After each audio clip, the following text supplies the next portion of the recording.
A remarkable success story has emerged in the fight to save endangered species, and it involves the humble mountain frog. These rare amphibians, with their vibrant red and yellow hues, have been given a second chance at life, thanks to the dedication of researchers at Southern Cross University. After years of meticulous work, the team has successfully bred these frogs in captivity, a monumental achievement that offers hope for their survival. But here's where it gets tricky. The mountain frog's habitat is incredibly unique and challenging to replicate.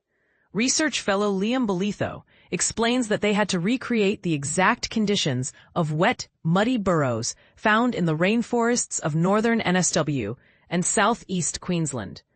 From temperature control to the right substrate and even playing frog chorusing calls, every detail mattered for the frogs to breed successfully.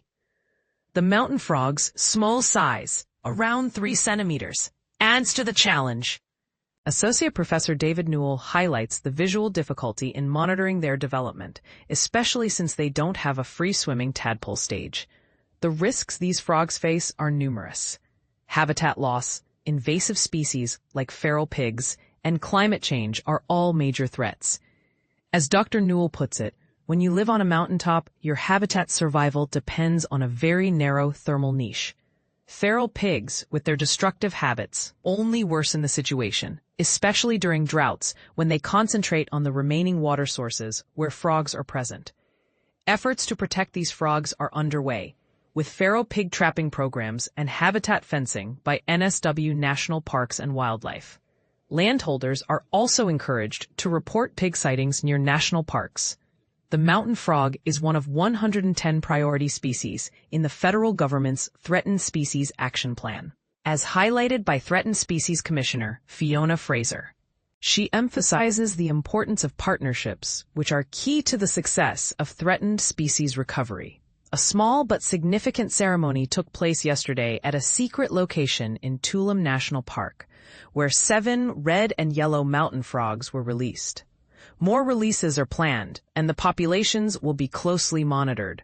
Dr. Bolitho expresses hope for the future, especially for the remote areas severely impacted by these threats. While captive breeding isn't always the solution, this occasion is a celebration of what can be achieved.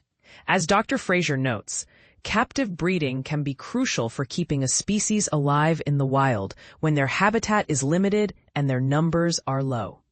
Dr. Newell shares his predictions, stating that the climatic niche for these frogs is expected to reduce by over 60% by 2055 if current trends continue. He hopes that by bolstering populations through reintroduction, they can help save these unique frogs. This story is a reminder of the power of scientific dedication and collaboration in the face of environmental challenges.